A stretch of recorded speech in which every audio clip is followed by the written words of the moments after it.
we're about to hit 3,000 subscribers, and this weekend it's our first Patreon meetup. I'm so pumped, guys. Let's go.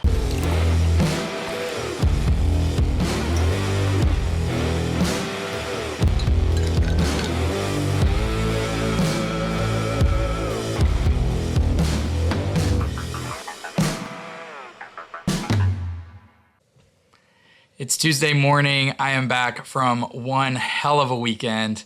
What an unbelievable time we had. My cheeks hurt, my stomach hurts, just laughing so much. Hold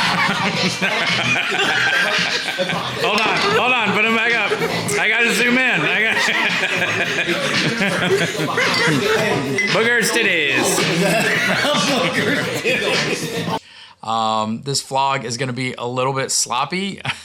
I wanted to spend time with the guys. I didn't want to spend time shooting a lot of camera work and making them feel uncomfortable. Zoom in. So really just focused on enjoying my time with them, getting to know some of these guys that have followed the channel for a long time, since we got to actually spend time and share our passion, share bourbon, and really get to know each other.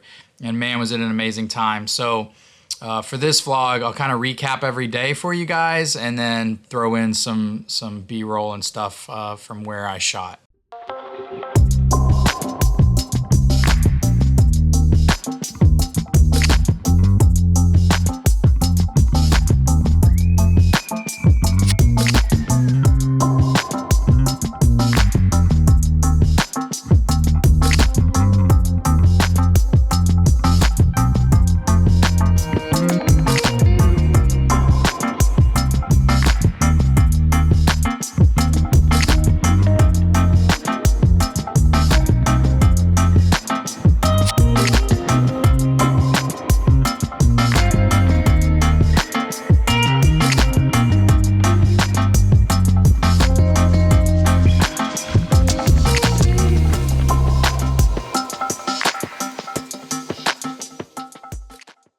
By the time we got there, guys were getting in, guys were getting to know each other.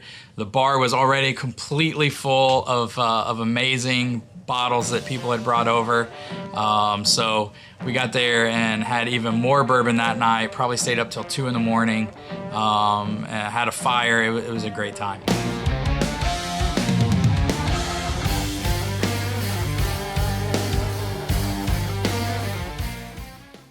Day 3, we didn't really have any plans. We were supposed to do Heaven Hill barrel your own bottle, but they were on strike, and then we had a thing scheduled with Buffalo Trace that fell through.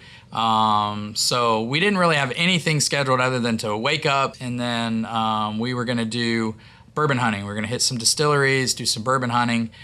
So our first stop was Lux Row. And we kind of struck out there, didn't really find anything. Beautiful place, awesome, but didn't have much the day we were there. Then we stopped at Cracker Barrel for lunch, filled up, and went to Maker's Mark. And Maker's Mark was the highlight of the trip. Maker's Mark not only had some of the best bourbons we drank all week, but best gift shop, best available things in the distillery.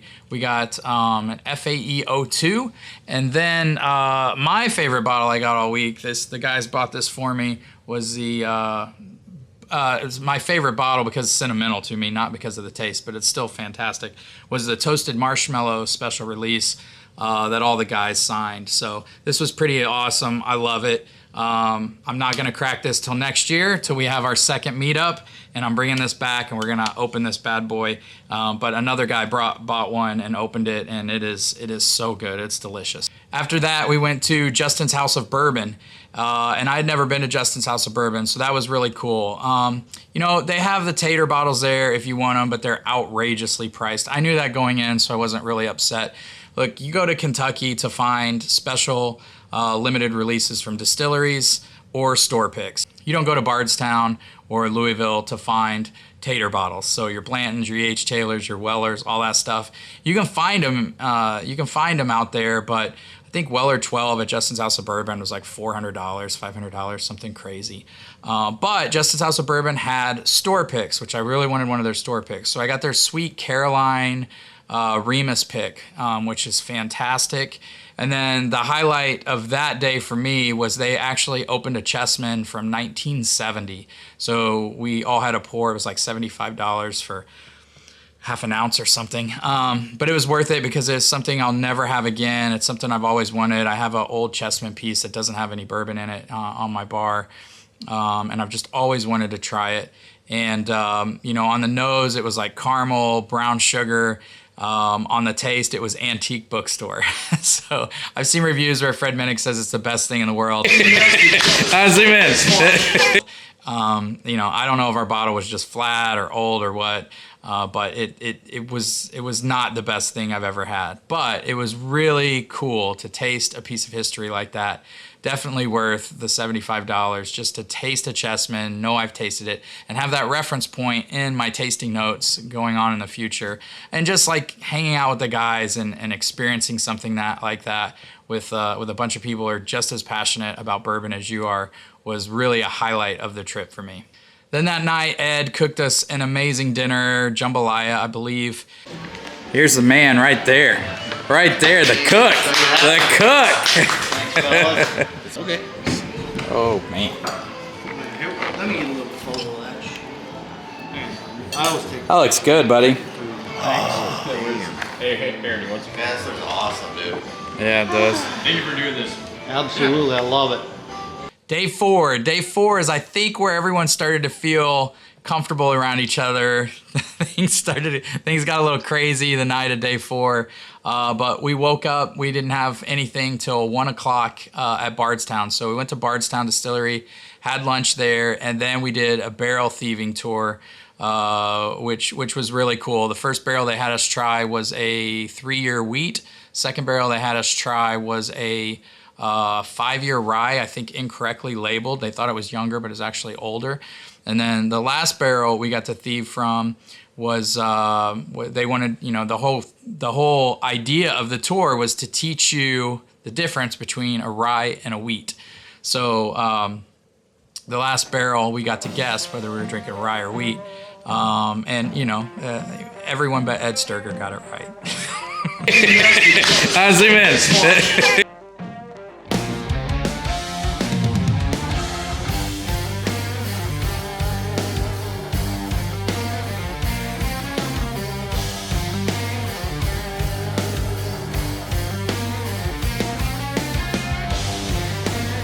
That's the smell. Right? Exactly.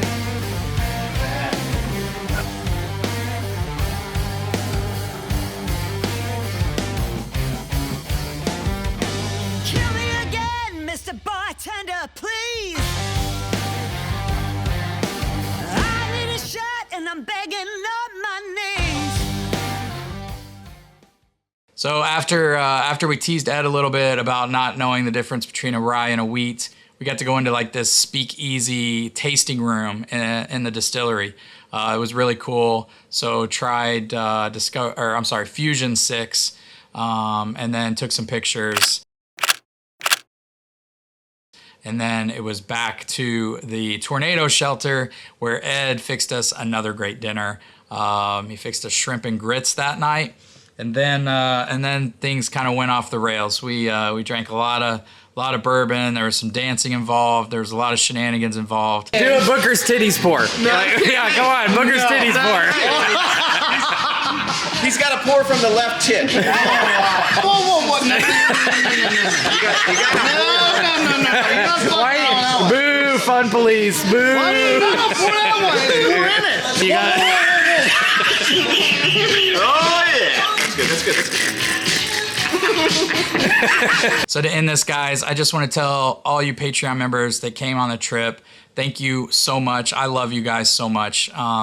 You really made my year. We started this year at, I think, under 300 subs, and we're about to hit 3,000 this month. So it's just amazing to see where the channel has grown. But none of that matters as much to me as getting to know you guys and being able to meet like-minded people who share this passion of bourbon.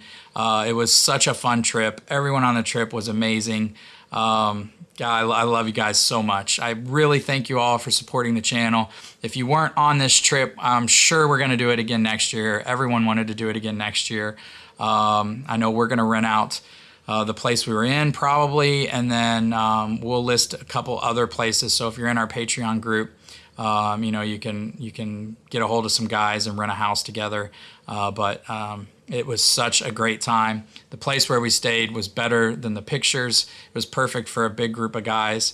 Had an indoor archery range, foosball table, tons of seating, big screen TVs, amazing bar, outdoor fire pit. It was just a perfect weekend. You know, as Jason from the Mash and Drum says, it's not about the bourbon, it's about the people you share it with. And that was 1000% true on our trip. I love you guys very much. Thanks for an unforgettable weekend.